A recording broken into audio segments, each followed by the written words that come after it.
Des drones des forces armées de la République démocratique du Congo continuent de bombarder. C'est pas seulement au sud Kivu, ni à Walikale, Rutshuru aussi concerné.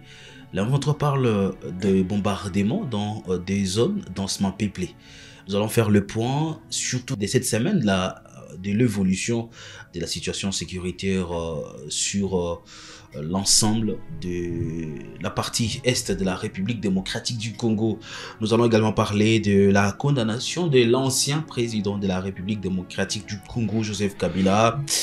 La justice lui reproche d'être en connivence avec la M23 qui occupe une grande partie de la partie orientale de la République démocratique du Congo. Messieurs, dames, bonjour et surtout bienvenue à cette rétrospective de la semaine. Nous recevons le journaliste aussi de Kivu Morning Post pour parler de ce qu'on peut comprendre, de l'évolution surtout de la situation dans l'est de la République démocratique du Congo. Pourquoi pas à Kinshasa. Nous allons faire ces points avec Fiston Issemouami sur ce plateau. Fiston, bonjour et surtout bienvenue. Bonjour, merci Blaise, bonjour à toutes et à tous. Il est en face de Jospin Hangui. Jospin, bonjour et surtout bienvenue. Bonjour Blaise, bonjour à Fiston et bonjour à tout le monde qui nous suit en ce moment. Ça n'a pas été une semaine facile, une semaine pleine d'actualité. Nous parlons d'abord des bombardements de drones de FARDC à 3 communiqués au cours de cette semaine de la FC23 qui parlent de bombardements dans des zones densément peuplées. Bien sûr, 3 communiqués. Il y a d'abord le bombardement à Petit en début de semaine. Bombardements qui ont touché les ponts de Petit, un pont vital pour le ravitaillement des populations de Pinga et de toute la zone en territoire de Walikale. Et le pont qui avait été réhabilité par l'AF-123, il y a eu d'autres dégâts collatéraux. Après, c'est les bombardements qui ont visé Mikenge, près des Minembwe, dans le sud Kivu, en territoire de Fizi. Il y avait aussi des dégâts humains rapportés par l'AF-123 et le dernier communiqué signé par Laurence Kanyuka a évoqué, a épinglé deux zones bombardées. D'abord près des Rutshuru au centre, où il y a aussi un centre militaire du M23. Peut-être c'est celui-là qui était visé, mais il y a 3 habitations qui ont été touchées et des morts ont été déplorés. Parallèlement, il y a aussi Boulehoussa, un autre grand centre de Walikale qui a été touché par des bombardements. Des drones CH4 des forces armées de la RDC. On ne s'est pas donné une autre version parce que l'armée n'a pas dit le contraire. L'armée congolaise n'a pas communiqué, n'a pas réagi à tous les 3 communiqués ou à toutes les 3 communications de l'F-123. Mais quand même, cette semaine, ce qu'on note, c'est qu'il y a eu une nouvelle escalade du conflit. Il y a encore des civils, malheureusement. La guerre n'est pas bonne. Vous l'avez toujours dit, c'est Archive Morning Post. Il y a des conséquences. Et c'est la population qui en paye les prix, fiston. Justement, merci Blaise. C'est ce que nous déplorons chaque jour. Vous savez très bien, depuis l'occupation de certaines zones par l'F-123, il y a des populations qui étaient campées dans différents sites de déplacés de guerre autour de la ville de Goma, qui depuis mi-février ont commencé déjà à regagner leur milieu naturel et tous ces milieux-là sont densément peuplés en tout cas. Et quand pendant la guerre il y a des bombardements, il y a la guerre qui se poursuit dans certaines zones, je me pose la question de savoir est-ce que toutes les deux parties sont conscients qu'il y a des victimes qui constituent la population qui est déjà de retour dans ces zones respectives, mais on doit quand même tenir aussi compte de la population. La population est généralement victime. Vous avez vu, comme la 123 est en train de le souligner, il y a des victimes par-ci par-là, que ce soit dans le Walikale, que ce soit surtout à Rutshuru ici récemment, c'était hier. Des populations, des bombes qui tombent sur des maisons habitées par la population, ça c'est déjà un problème très sérieux. Moi je pense déjà que toutes les parties en conflit devraient tenir compte de la présence des populations civiles dans toutes ces zones qui sont aujourd'hui bombardées. Il faut qu'on tienne sur ça. Puisque, vous savez, cher Blaise, il y a la loi de la guerre qui existe également. La population ne fait pas partie du conflit. Mais elle est malheureusement le droit humanitaire international. Le droit humanitaire international doit être respecté normalement. C'est ce qu'a toujours décrié certaines organisations, ce qu'ont toujours les CICR qui demandent à ce que les populations civiles soient tenues hors du danger, soient tenues hors de ces conflits, car ils ne sont pas partie prenante de ces conflits. Alors, j'espère qu'on va analyser la communication du 1-23. D'ailleurs, le premier paragraphe, ils alertent la communauté internationale sur ce qui se passe. Deuxième paragraphe, il dénonce Les faits. les faits. Troisième paragraphe, Menace. une menace. Et d'ailleurs, les derniers communiqués, je vais rappeler, l'M23 dit on ne tolérera plus, on va aller taire la menace à la source. Rutshuru, c'était déjà encore un territoire oublié par la guerre parce que il y avait ces retours de déplacés. Qu'est-ce qu'on peut comprendre? Bien sûr, il y a trois interprétations différentes. Je vais commencer par le premier point, l'alerte de la communauté internationale. C'est ce que Fiston venait de dire. La F-123, en alertant la communauté internationale, elle n'est pas en train de pleurer comme peuvent le croire certains compatriotes qui sont à Kinshasa, qui disent, ils commencent à pleurnicher avec des communiqués, machin, ça et là. C'est une façon de montrer à la communauté internationale qu'il se passe des crimes de guerre dans l'est du pays. Quand les FARDC bombardent des zones densément peuplées, elles seront accusées de crimes de guerre et de crimes contre l'humanité. Parce que la population civile ne fait pas partie au conflit et le droit international humanitaire doit être respecté. Les populations déplacées doivent avoir accès à un couloir humanitaire, doivent avoir accès aux médicaments, à l'eau potable et à l'habitation. Ce qui n'est pas le cas pour la population des Mahanga, pour les enfants qui ont fui Mahanga, Bouimba, Kali, Kiki, n'ont plus accès même à l'éducation. Ça, c'est un point. Donc, quand l'F-123 accuse les forces armées congolaises de bombarder des zones densément peuplées, c'est pour que la communauté internationale tienne pour responsable l'armée congolaise et le gouvernement congolais de tout ce qui est crime de guerre et crime contre l'humanité, ce qui se passe. Et pour sa part, elle se dédouane. C'est pas de l'F-123. C'est-à-dire que le premier contenu, c'est une information et une alerte de la communauté internationale pour que les mesures idoines soient prises. Quand il y aura des grands rendez-vous comme la session des droits de l'homme de la Commission des droits de l'homme des Nations Unies, que toutes ces questions-là soient traitées et que toutes les organisations humanitaires des Nations Unies qui interviennent dans cette zone soient aux aguets. Ça, c'est la première interprétation. C'est-à-dire que l'F-123, en tant que mouvement politico-militaire, se veut respectueux du droit international humanitaire et alerte pour accuser les forces armées congolaises afin qu'elles soient tenues pour responsables. Deuxièmement, quand l'F-123 parle des faits, quand l'F-123 parle des villages bombardés, du pont détruit, des populations des Mikenge encerclées, enclavées à Minembwe, c'est aussi pour, encore une fois, montrer à la face du monde l'enjeu humanitaire. Que le massacre cible. Ouais, l'enjeu humanitaire du conflit, de la crise dans l'est de la RDC est toujours accusé les forces armées congolaises et leurs alliés comme responsables. C'est-à-dire que l'F-123 cherche toujours à se blanchir à travers ces communiqués, mais c'est basant sur des faits parce que les forces armées congolaises ont aussi le droit de riposter, de répliquer et de prouver le contraire. Mais quand il y a un silence, un vide communicationnel, c'est-à-dire que les forces armées assument toutes les accusations et quand on parle des faits, on cite un village, on cite des personnes, on cite une zone donnée et bien précisée, c'est-à-dire qu'il y a des faits et il y a des histoires qui se passent. C'est comme les FARDC, quand à leur tour aussi communiquent, elles citent des zones, elles citent des nombres, des bilans. Et c'est dire que toutes les deux parties veulent, à travers la communication, montrer à la face du monde qu'il se passe quelque chose d'horrible. Est-ce que vous avez pris conscience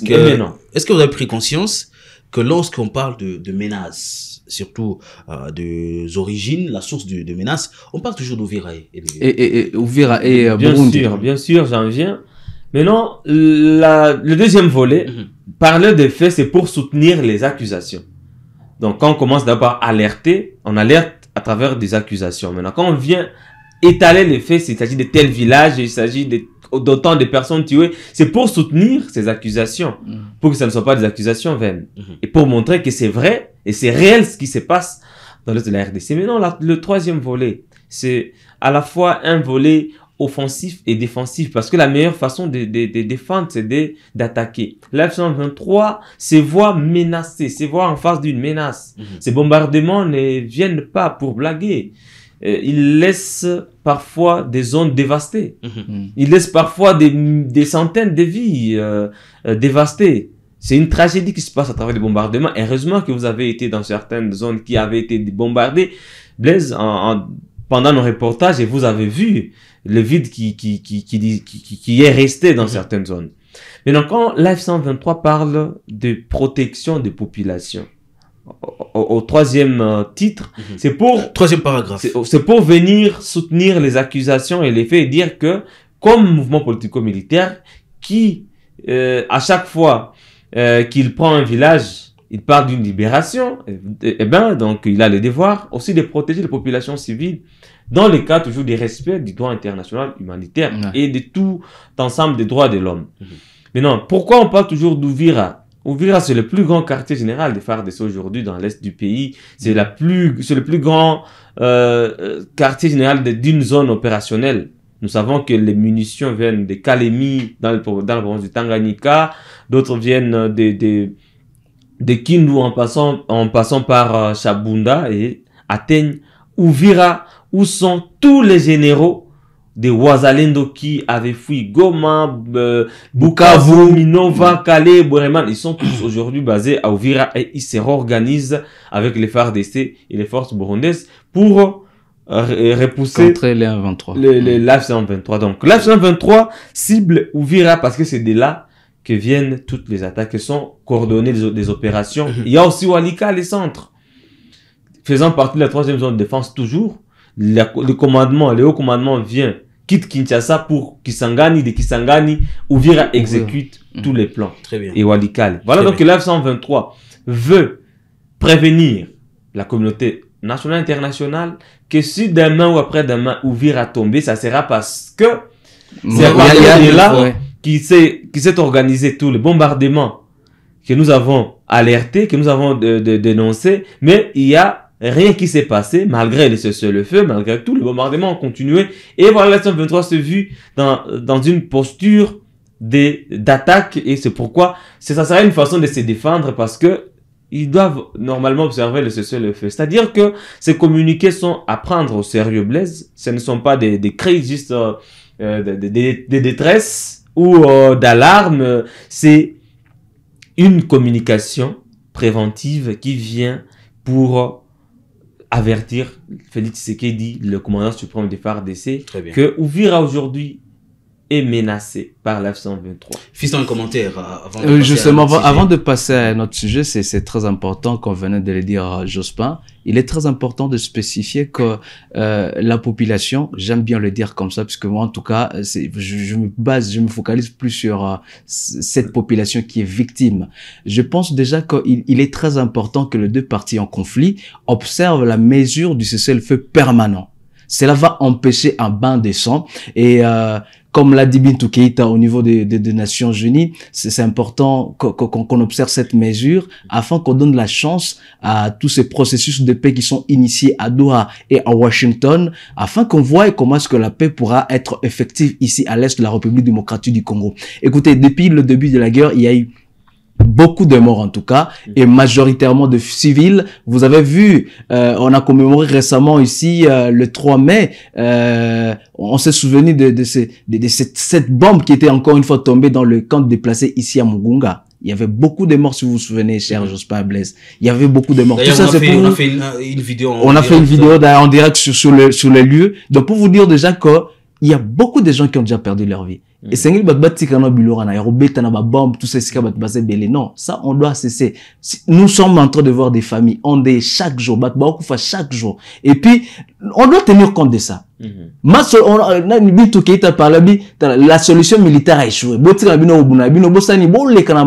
Pourvu que Kimia Ezonga na SRDC. Donc c'est très important, Blaise, de souligner cela. Quand bien même Jospin l'a dit, les FARDC n'ont pas encore communiqué jusque-là.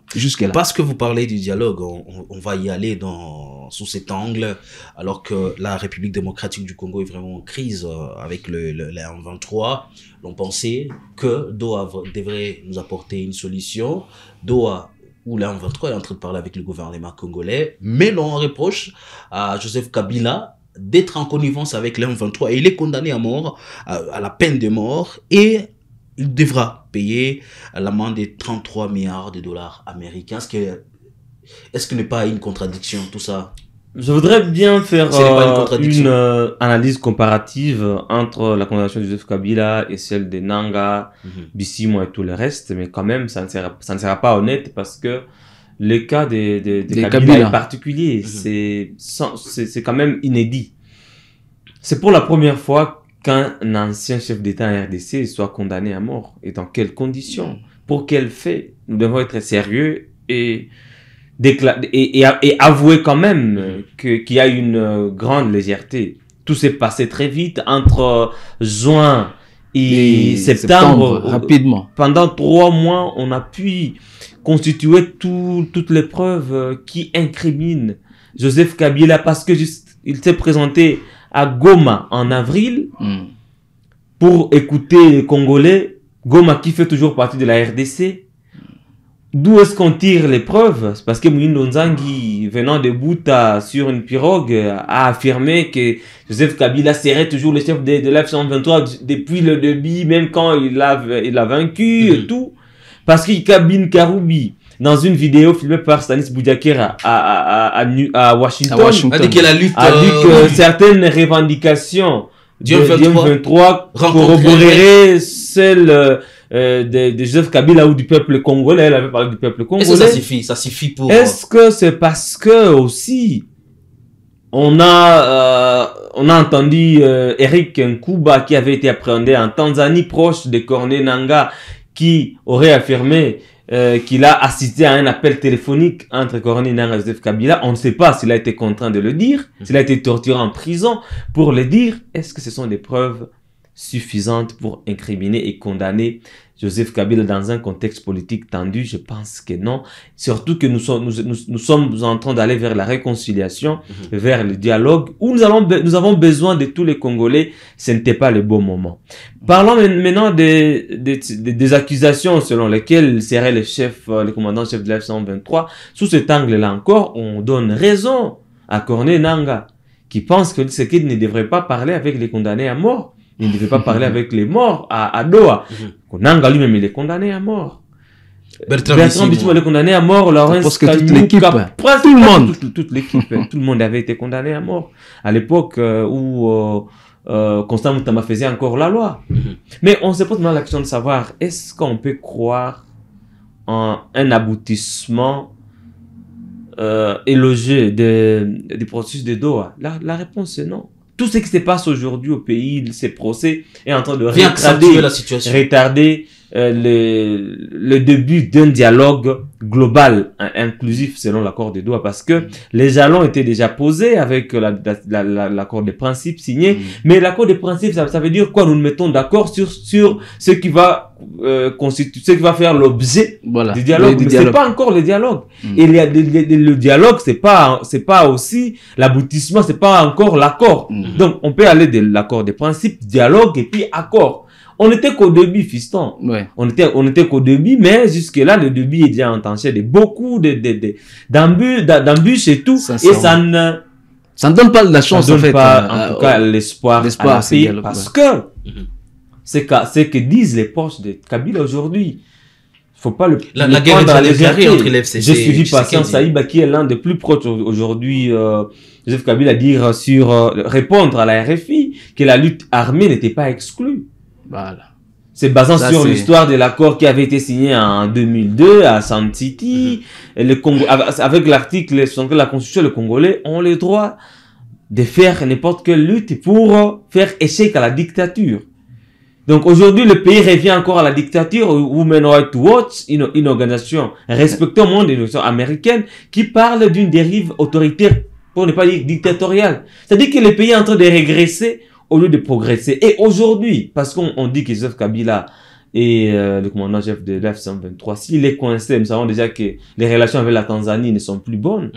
Avec Kabila, depuis l'arrestation de Kuba, selon certains analystes qui lient Joseph Kabila à l'F-123, si en Tanzanie, Joseph Kabila n'a plus de bonnes relations, avec la Zambie aussi, nous savons que Tshisekedi a déjà mis ses bornes là-bas et a déjà posé ses fondations là dans les relations diplomatiques. Avec l'Angola, même chose. Combien de pays limitrophes restent à Joseph Kabila où il peut encore se mouvoir en toute liberté? Si ce n'est que peut-être l'Ouganda et le Rwanda. Ou rester calmement dans la partie orientale. S'il s'est décidé maintenant de rester à Goma, comme nous autres, tous les autres Congolais qui sommes dans cette ville, est-ce que il ne sera pas contraint aussi à adhérer à la lutte de l'F-123? Parce que lui, c'est un politique. On lui a tout pris. Il ne lui reste plus peut-être que la lutte. Comme le disent certains membres de l'F-123. Quand vous prenez à quelqu'un toute sa dignité, ses honneurs au Sénat, vous voulez aussi prendre ses biens. Heureusement que à la haute cour, on a dit que la cour était incompétente pour siéger sur les biens et toute la saisie des biens et machin. Et la nationalité qu'on le collait, on le collait la nationalité rwandaise et tout. Même la haute cour a confirmé qu'il était congolais. D'ailleurs, ce n'était même pas la haute cour de le confirmer. Kabila est congolais, il a dirigé ce pays pendant 18 ans. Sincèrement. Et c'est une division. Ces procès viennent de diviser encore les Congolais davantage. Déjà que le pays est divisé actuellement. Oui. Ceux qui sont dans l'Est sont considérés comme des étrangers, comme des Rwandais. Ils arrivent à Kinshasa. Ils sont interpellés. On ravit même les documents, les passeports à certains Congolais qui viennent de Goma. Aujourd'hui, l'F-123 aussi décide d'instaurer une mesure de réciprocité. Il faudrait aussi, dans les prochains jours, Blaise, on aura la confirmation que, en quittant Kinshasa, vous ayez votre visa pour arriver à Goma, que vous soyez étranger, ça circule, il y a pas que vous soyez congolais, disposant des documents de Kinshasa. C'est-à-dire que le pays est en train d'être divisé et on devait appuyer l'idée de Joseph Kabila d'écouter les Congolais de l'Est. Ça, c'était une façon de les consoler pour leur dire, écoutez, nous sommes encore tous des Congolais, très bien. Mais en les traitant de Rwandais parce qu'il est venu de cette zone contrôlée par l'F-123. C'est-à-dire là qu'on renforce la division qui existe déjà. Très bien. Fiston, mais cela va nous amener où exactement condamner Joseph Kabila à la peine de mort, pendant qu'on sait que quand même on est en train de parler avec l'M23. Si on doit les reprocher d'être avec l'M23, pourquoi les condamner si vraiment on est sur une même table? Des erreurs en erreur, on peut dire ça comme ça? Quand nous sommes en train de dire certaines choses, ceux-là qui nous suivent pensent que nous sommes au service de l'M23. C'est faux. Nous sommes des journalistes professionnels et nous donnons des analyses objectives, systématiques et organisées compte tenu de faits. Nous avons pris l'option de la neutralité. Oui, justement, nous sommes neutres. Goma, c'est une ville qui se trouve en République démocratique du Congo, à l'est de la RDC et aujourd'hui sous contrôle de l'AF-123.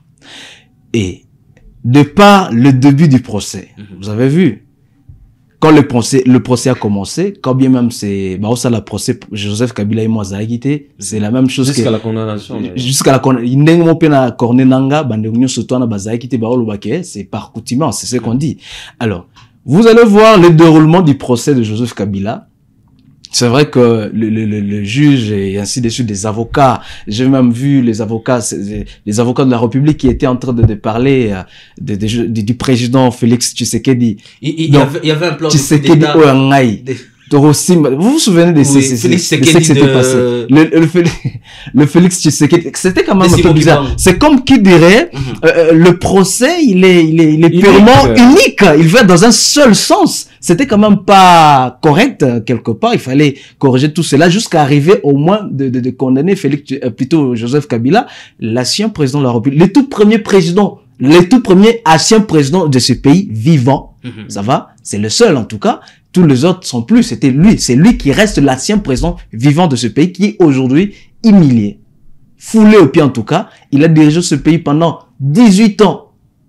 Mais et heureusement, on n'a même pas su tabler sur sa nationalité, puisque ça se comprend pas voir un président rwandais diriger toute une république comme la nôtre. Ça serait un peu paradoxal à ce point-là. Donc pour dire que la condamnation de Joseph Kabila ne va pas beaucoup aider en tout cas. Au contraire, ça a déjà créé, vous avez vu toutes ces réactions qui fusent de partout, la communauté internationale à travers, puisque c'est ONG, Human Rights Watch, et organisation internationale américaine. Donc, si vous voyez déjà ces genres d'organisations revenir sur ça, taper le poing sur la table, voyez le parti politique de Joseph Kabila, le PPRD, qui revient, tous les opposants. croyez-moi, il y a maintenant un rififi politique. Il y a maintenant cette opposition qui vient de se déclencher encore une fois de plus pour pointer du doigt le régime en place. Donc, ce n'est pas quelque chose de très intéressant. Oui, j'espère que vous allez... Vous pouvez terminer. Vous pouvez terminer. Merci, j'espère. Donc, ce n'est pas intéressant. C'est cette condamnation à mort du président Joseph Kabila ne va pas avantager la paix, ne va pas donner la chance à ce que le processus de paix, ici, on s'apprêtait à organiser le dialogue. Mais qui sera là maintenant que Joseph Kabila est un ancien président, un sénateur à vie? Yomona puis déjà un sénateur balongo le pena ba immunité na yeke non aux sous-sénateur à vie. Quand tu es déjà sénateur, aux maman sénateur balongo tu es déjà président de la République, Otiga lira président de la République pour toute l'histoire, c'est l'histoire en fait de ce pays. Alors, vous allez faire ces rappels, j'espère, c'est la dernière question. Ouais. Est-ce que Félix Tshisekedi n'est pas en train de préparer une jurisprudence pour lui aussi, parce qu'il vient de faire des mandats et la Constitution lui permet d'être aussi sénateur à vie? Si on parle d'une jurisprudence, c'est-à-dire que Tshisekedi sera aussi condamné pour avoir soutenu l'F-123, pour avoir invité les cadres de l'F-123 à Kinshasa et les loger pendant 14 mois. On a déjà pour avoir libéré. Il n'était pas c'est lui qui est en train de prendre Goma, qui a pris Massissi, qui a pris Bukavu, qui a pris Ndibira, général. On a déjà sa réponse, il n'était pas au courant. C'est-à-dire que lui aussi sera un jour condamné pour avoir soutenu l'AFC M23. Et je veux dire, pour avoir aussi trahi Joseph Kabila, pour avoir trahi Vital Kamerhe, pour avoir trahi trahi la coalition FCC Cash. C'est de là que les conflits avec Kabila commencent. Joseph Kabila quitte le pouvoir pacifiquement. Il est là à la cérémonie de prestation de serment de son successeur. Ouais. Il a favorisé la première alternance. Il a accepté de rester aux affaires avec son parti politique, le PPRD avec sa famille politique, le FCC. Ils ont commencé à co-gérer le pays pour qu'il quitte progressivement et qu'il laisse, peut-être au deuxième mandat, ce qu'il dit, poser ses jalons, imposer l'UDPS avec leur alliance de cash avec Kamerhe. Ouais. Kabila voulait que tout se passe très bien. Juste, il fallait juste que Tshisekedi soit patient pendant 5 ans. Qu'il laisse cette cogestion, Mabunda à l'Assemblée nationale, Tunda Kassé, le ministre de la Justice, Alexita Mwamba, tout ça. Pour que, après ce mandat-là, on aille aux élections sans Kabila, sans des coalitions, que chacun se batte, que le maire gagne. Aujourd'hui, on ne serait pas en train d'assister à tout ce qui me fait dire. Tshisekedi a fait un hold-up politique. Il a chassé Janine Mabunda comme une femme de joie. Tout le monde s'est moqué d'elle. Alors qu'elle était compétente à l'Assemblée nationale. Il a fait bouger tous les ministres. Il ne s'est pas arrêté là. Même le ministre proche du parti de Moïse Katumbi. Les Cherbon, aucun de heureuse mémoire, les Mwando Simba Christian. Tout le monde a sauté et voulait qu'il reste 100% UDPS. Il a débauché d'autres politiques venant de DFCC. Et aujourd'hui, si on en est ici, Blaise, c'est ça que je voulais rappeler. Si on en est ici, c'est parce que Tshisekedi n'a pas été honnête avec ses partenaires politiques. Il a commencé par Joseph Kabila, après Moïse Katumbi, tous les deux aujourd'hui en exil. Le troisième, Vital Kamerhe, on ne sait pas s'il a aussi des choix, il serait peut-être aujourd'hui aussi en exil. C'est Félix Tshisekedi qui a fait cela. Donc, la jurisprudence qu'il est en train de mettre en place va aussi un jour le condamner pour avoir soutenu l'F-123, avoir trahi la coalition FCC Cash, la coalition UDPS-UNC. Merci, on finit avec vous, Fiston, pendant une minute. N'est-ce pas une jurisprudence pour Félix aussi qui sera sénateur à vie? C'est la Constitution qui l'a dit, c'est pas moi. Après ses mandats, il vient de faire des mandats, il est sénateur à vie. Est-ce qu'il n'est pas une jurisprudence pour lui-même? Bon, avec les analyses politiques, certains pensent que déjà c'est le cas et d'autres non. Pourquoi? Parce que ce que vous faites, d'ailleurs c'est une sagesse générale, biblique. Ne préférez pas à faire à quelqu'un ce que vous ne voudrez pas qu'on le vous fasse. Donc c'est très important. Ce sont des connaissances bibliques, c'est vrai, mais qui se répercutent finalement dans notre vie. Donc ce qui se passe aujourd'hui avec l'ex-président de la République, Joseph Kabila, pourra peut-être un jour, qui le sait. Les temps, c'est le seul maître. On saura avec le temps ce qui va se passer. Merci. On saura avec le temps pourquoi est-ce qu'il a pris cette option. Et laisser la justice faire ainsi, est-ce que ce sera aussi induire la justice en erreur? Parce que on a vu Quelles sont les preuves qui ont été... On a balayé 2 millions. Balé, bala, toebi. Balé qui va mourir. Mais quels sont le... Bah, pour venir en bas avancer, pour dire que réellement, Joseph Kabila, Azapena Mokonza, AF123. Baloba, ils n'ont pas su les dénicher. Baloba qui a monté. Aussi, je vais dire ceci quand même, on est en train de finir. Être à Goma, vivre à Goma n'est pas un péché. Goma, c'est en République démocratique du Congo. Nous sommes tous des Congolais, mais nous sommes ici dans une zone contrôlée par la 123. Merci. Congolais. Merci beaucoup. Merci à vous, chers internautes. Surtout pour ceux qui, pour la première fois, nous suivent. Nous émettons en direct de la ville de Goma, à l'est de la République démocratique du Congo. Bienvenue à Kivu Morning Post. Nous sommes la référence des informations à l'est de la RDC. Abonnez-vous à la chaîne, commentez, likez. On va se retrouver pour une nouvelle semaine avec le même plaisir. Portez-vous bien.